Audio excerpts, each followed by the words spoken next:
Brad went from having 200,000 Qantas points to over 1.2 million points in just 7 months. And the crazy thing is, he did this while actually using his points to fly business class to London with his wife Shona. Look, I didn't quite have 200,000, I think, at the time. I had like 160, 180,000, and I'd had them for years. Got a little under $1 million at the moment. I did get up to 1.2 million or thereabouts. Yep. No, he's not spending millions of dollars on business expenses each month. He's not some points hacker who's been doing this for decades. In fact, just 7 to 8 months ago, he was doing what most people do, paying full price for business class flights and wondering if there is a better way. It would be my wife and I travelling on most occasions. Whatever the cost is, I've essentially got to double it. You know, return business class fare to London, say, for instance, would probably have cost us 10 or 11 or 12,000 bucks each. Wow. So that's between 20 and 24 grand. Yeah, did that on more than one occasion, for sure. But after working with us at turnleftforless, Brad completely transformed how he travels. We're talking about flying business class to London and back for a fraction of a retail price, while simultaneously building up the largest points balance he's ever had. Today, I'm sitting down with Brad to learn exactly how he did it, how he went from paying full price to flying in business class for up to 90% less and sneaking in a second holiday in Asia. More importantly, how any business owner can do the same thing. The first question I have for you is, what was it like? Were you flying economy? Were you flying premium economy? Were you flying business? And were you paying full price for it? Good question. The short answer is, as I've gotten a little older, I've favoured business class more and more. Hadn't travelled that often internationally, but have begun to ramp that up over the last few years, and found that flying, particularly long distances in economy, was not something I really wanted to do. And to be honest with you, I've never flown premium economy either. So I've either gone business class or economy. But to answer your question, I was spending more and more time flying business class, and therefore more and more money, because I had no idea about how to game the system in any sort of way. So I was paying essentially either full fares for business class, like very expensive fares, or if I could find a discounted fare from time to time, I might be able to pick that up. Yeah. But that was me. I was paying way too much money because I really didn't want to be flying economy at this stage of life and with increasing travel. The next question I have for you, Brad, is you said you were paying full price, you were looking for discounted pricing, and that, I imagine, that would have taken a long time.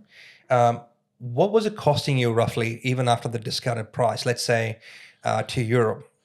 Good question. I mean, it would be my wife and I travelling on most occasions. So whatever the cost is, I've essentially got to double it. But, you know, return business class fare to London, say, for instance, would probably have cost us 10 or 11 or 12,000 bucks each. Each? Yeah. Wow. So that's between 20 and 24 grand. Yeah. Did that on more than one occasion, for sure. Wow. Now that's something, isn't it? Just on that, do you feel that was touching on the expensive side? Oh, yeah, definitely. I remember the days, and maybe my memory's not exactly crystal clear here, but I remember back probably 15, 20 years ago when I was doing some business travelling, I'd try and upgrade to business class because it was more expensive, but it wasn't that much more expensive. It was maybe sort of double or 2.5 times economy. But now there's this widening gap, so you can get really discounted economy fares. You can return to Europe for ridiculous amounts, like under $2 grand, 1,500-1,600 bucks. Yeah. And business class is not double that or 2.5 times that. It's now like, I don't know how many times, 5, 6. 5, 6, yeah. Yeah, it's gotten much, much more expensive. So it's making it more and more difficult to justify that sort of spend because, it is on the expensive side. Yeah, I bet. How did you first hear about Turn Left for Less, and what made you reach out? Yeah, another good question. I think from memory, it was a social media post of some sort. You know what happens with social media. Facebook ad, As soon as you look at something or you make an inquiry, my or wife you're reckons, searching for something. or she reckons even if you just talk about it, the phone's listening to you. Yeah. And so I must have been talking about researching flights, business class flights or whatever. Yeah. And then I think from memory, one of your Ad. ads or articles or features popped up, and I thought, oh, that's interesting. So there was something, I don't remember exactly what it was, Gagan, but there was something that grabbed me about that and said, oh, look, I might as well make an inquiry. Now, nowadays you get quite cautious about doing that because if you inquired on every single social media post that came up of interest, well, that's all you'd ever do. So I'm pretty selective about that stuff, and I guess I waited till it had come up a number of times, and did a little bit of reading, a little bit of homework, and thought, yeah, well, it's worth a phone call, and that's how it started. Wow, fantastic. Well, thank you, Mr. Mark Zuckerberg. It worked. Yeah, on your Zuck. We made him a little bit more richer, but thanks to him, I got you as a client. Yeah, well, and I would say thanks to him as well because I've learned a great deal from you and your system, your course, the work that you do, and I found it to be very helpful. You're very welcome, Brad. When we first spoke, what were you most interested in learning about, and were you skeptical about something? I'm skeptical about a lot of things, I guess. And so, yes, I was somewhat skeptical. I think what I was really most interested in, I think I knew a little bit about, maybe enough, maybe not enough, but About a little points. bit about points and about how to spend them. I didn't know anywhere near as much as I now do about how to earn them. And being a business person, owning a business, we spend a lot of money. We spend a lot of that money, well, we spend all of that money anyway. And so this, I did learn a great deal very quickly from you and your information about how it was a lot easier to earn points than I thought it was. In fact, my thinking's probably switched. It's easier now to earn the points, and I'm finding it not difficult to spend them, but you've got to be on the lookout for the opportunities to spend them wisely. But certainly learned a lot about the bit that I didn't know enough about, which was how to earn points and earn them quickly and in good quantities and easily. Well, you made another good decision. You are now a part of our concierge service. So we actually will look for the flights for you. I like that bit. So you don't have to worry about that bit. I like that bit even more. That's like the business class of Turn Left for Less. Yes. That's the platinum service or the diamond service. There you go. When we started working together in November, I think it was, late October, early November, how many Qantas points did you have then? Yeah. And how many do you have now? Yeah.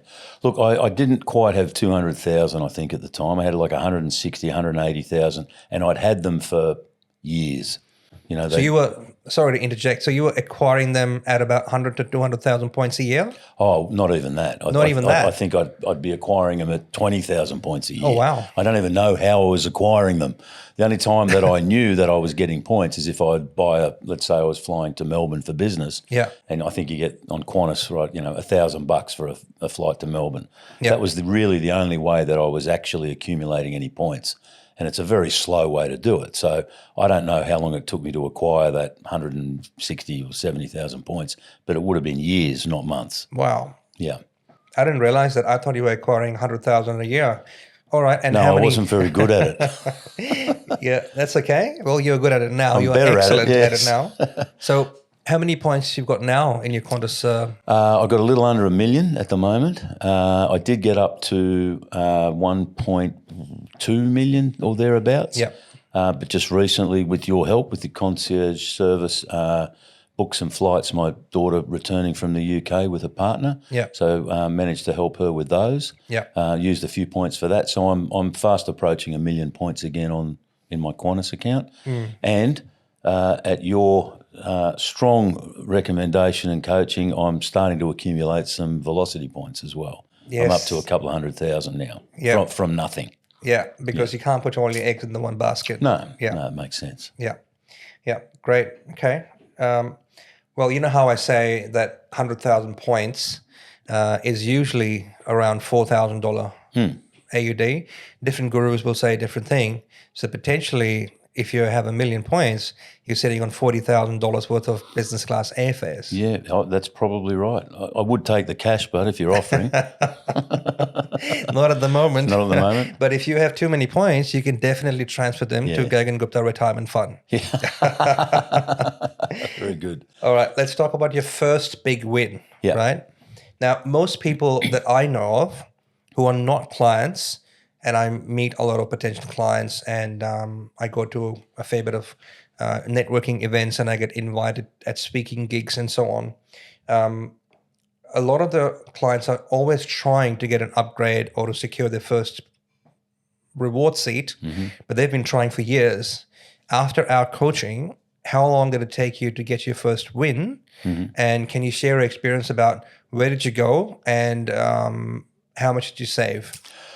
Well, I think from memory, the first win really was I had in mind when I first spoke to you, when we first met online, a trip to London. As mentioned, my daughter is living there. And so my wife and I had planned this trip for some time and thought, well, we want to go over and see her, spend 4 or 5 weeks. She'd been in London at that point for over 12 months and we hadn't seen her and we wanted to go and catch up. So I started investigating fares and it was around that $12,000 each mark. So 24, 25 grand Yeah, wow. to go the timing that we wanted to go and, you know, and so on. And then with your help, we did, so I didn't have enough points at the time to do like a full, you know, just let's find some business class flights with points. So we did a bit of, or you did a bit of magic, and we bought some flights. I think it was to Singapore, and then from Singapore we used points to get to Singapore and back, and then we bought some really quite inexpensive business class flights. Cash fares? Yeah, from Singapore to London, I think via Dubai and back. Yeah. And that, although it was a slightly longer trip, that saved us. That whole thing cost us, I think, from memory, about 8 or 9 grand instead of 24. Wow. So you saved like more than 10 grand on that trip. Way more, like 12, 13, 14 grand we saved for sure. Yeah. And that's Singapore. So from Sydney to Singapore, do you remember what were the taxes you paid roughly? I don't remember the amounts, but they weren't a lot. It was a few $100s. Yeah, it wasn't a lot. It was less than $500. Oh yeah, for both of us. Yeah, for correct. both of you. That's correct. So for one way, a couple going from Sydney to Singapore, just for our audience, it was below $500, which means that if somebody is earning points organically or at an insanely low cost of acquisition, that trip, which potentially is worth 6 or 8 grand, is well below $500. Oh yeah, for sure. Wow. Let's talk a little bit about the learning process. I know we touched on it before. You mentioned you learned to focus on accumulating one type of point.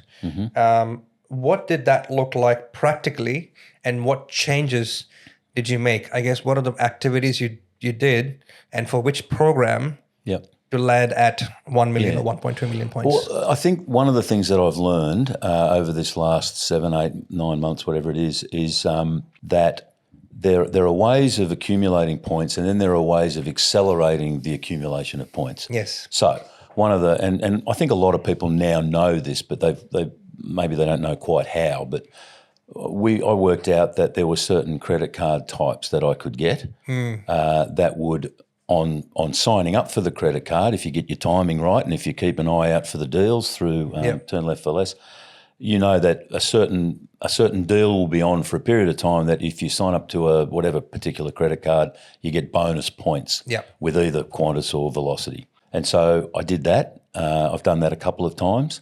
So now essentially I've structured my personal finances and our business finances to operate with one of 3 different credit cards. One accumulates for the business. One accumulates either Qantas or Velocity for us personally. So pretty much now, whenever I'm spending money and earning points.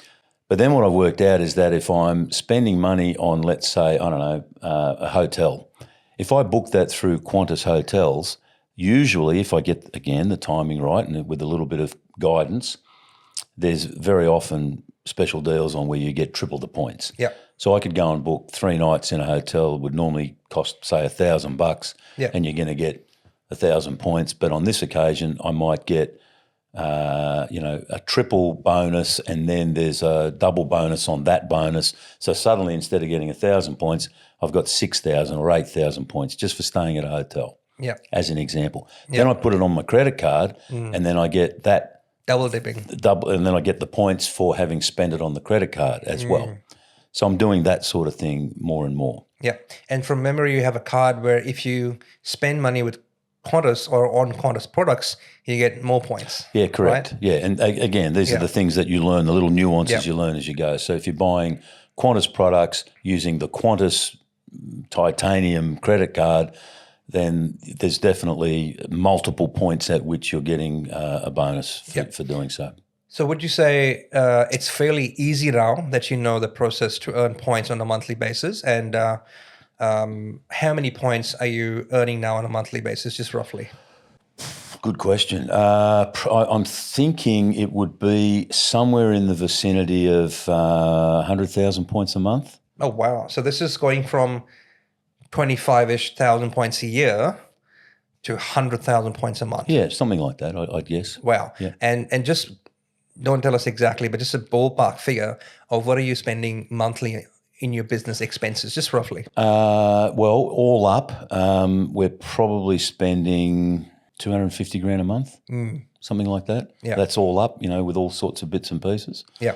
And a lot of that, not all of it at the moment, we're working on that, but a lot of that is accumulating points. So probably to the tune of 100,000 points a month, something like that. Yeah. I remember when we started, you were a bit cautious and not all the expenses were put towards earning points. And with 250 a month, I imagine you'll probably get to 2 to 3 million very soon. Yeah, I should think so, yeah. And we're working towards that. There are some things that I'm yet to sort of convert over to that. And something that I am constantly aware of is that if I'm using credit cards for paying bills, then there are fees on the credit card. So there's always a little bit of a way off, a weighing up of I'm earning these points, but it's also costing me a small percentage to use the credit card. So I've got to keep that balance in mind, which I do, and it works out almost every time in favour of the accumulation of the points. Excellent. Thank you. I just want to clear up one point for the audience that we mentioned credit cards a few times, but I'm not a big advocate on applying for a card each month. But it's very strategic to have 1 to 3 business cards in your arsenal and the right ones, and they can act as a very good business tool. Would you say so? Oh, absolutely. And one, for people who, and I was one, I'm sceptical of using credit cards for the sake of using credit. I'm not a big fan of debt. What I've worked out, but is that and I do this now religiously, if I keep within the, whatever it is, 45 or 50-day payment framework, and I pay the credit card off in full every time, I'm not attracting exorbitant rates of interest.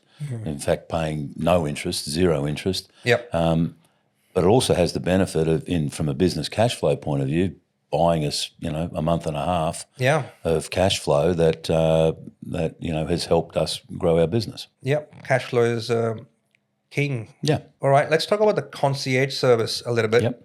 And we just got a couple more to go, Brad. Sure.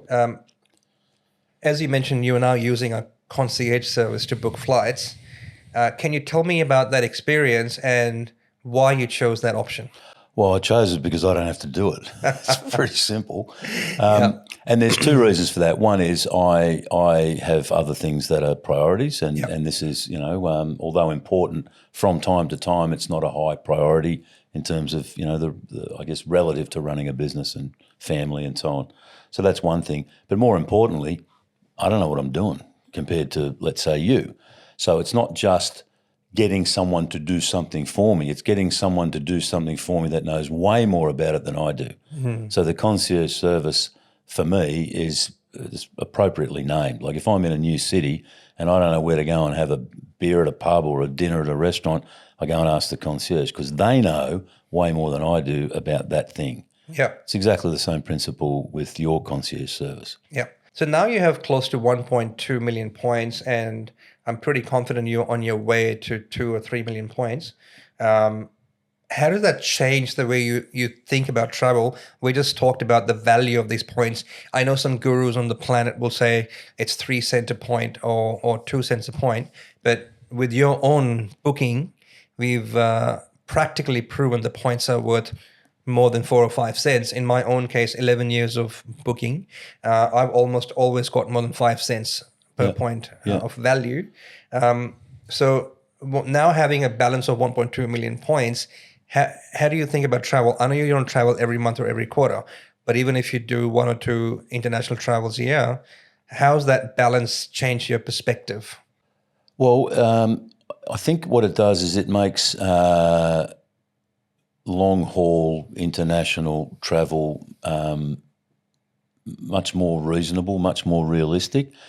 What I'm trying to say is, whereas before we would probably plan for 1 or 2 international trips in a year, now quite easily it might be 3 or 4 because it's only one of the impediments, but one of the impediments is cost, and it's a significant cost if you're trying to pay for it all at full rack. Yeah. So, we at this point in time, we've now right at the moment got 1, 2, 3 international trips planned for between now and the middle of next year, June. Yeah.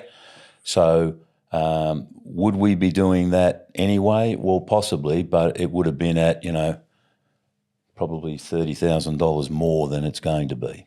Wow. So would it be fair to say that you are a lot less worried about the travel cost implications? Oh, yeah, for sure.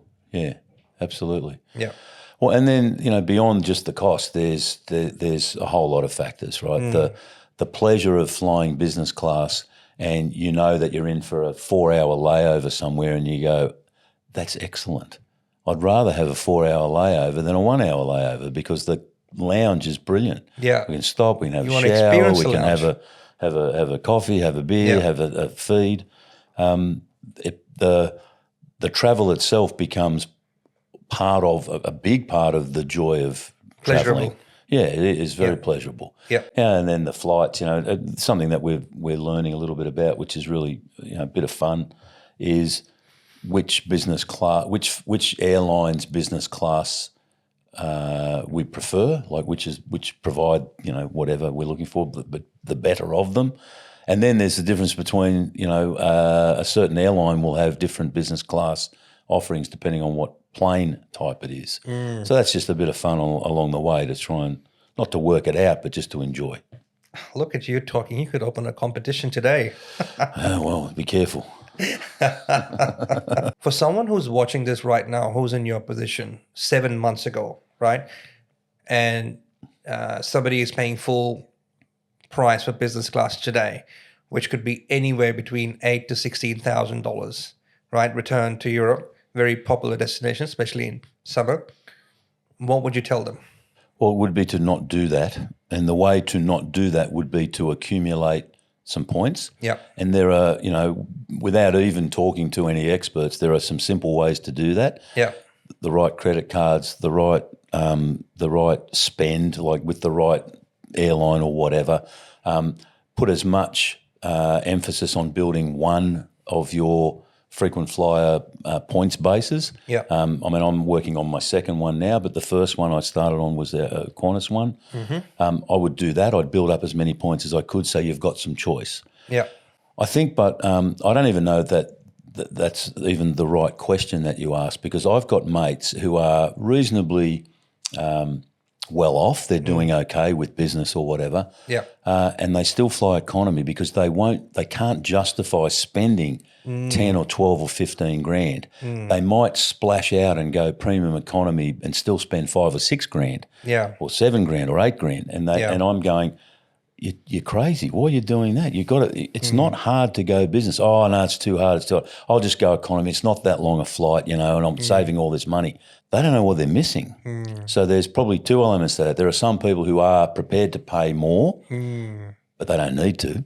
And then there are people who refuse to pay more, and they don't need to. So I would, to answer the question, like I said, start with one frequent flyer program, focus all your energy into how you generate or accumulate points in that program till you've got a reasonable bank. In my case, it was like 1 million points. You don't need that many. You could have a few 100,000. Then you can experience that opportunity of travelling in business class at a very low cost once. Whether you're someone who refuses to pay more or you're someone who is happy to pay more but doesn't really want to, either way, you get that bit done, and then the first time you do it, I remember the first time I flew business class, I just went, holy cow, how long has this been going on? I'm never going back there. And I did. I didn't like it. So, I think that would be my advice. Well, it's been an absolute pleasure talking to you, Brad. Thank you so much for being here and my pleasure, mate. Helping us understand a little bit about what other people can do if they're in your shoes. Well, I hope it helps. I'm Certainly sure it would help some people if they are in the position I was in and they take just a little time to investigate. I think they'll find it really worthwhile. I'll tell you what's a win. Even if one person takes action because of this, I think it's job done. Oh, good. I hope so too. Yeah. Thank you. Mate. Pleasure. So there you have it. Brad went from 200,000 points to over 1.2 million points in 7 to 8 months, all while flying business class to London and back for only a fraction of the retail price. Not only that, he's now lined up 3 international travels over the next 12 months, utilizing the knowledge from the Turn Left for Less premium travel coaching program. Here are the 3 key takeaways from Brad's story. First, focus on 1 points program at a time.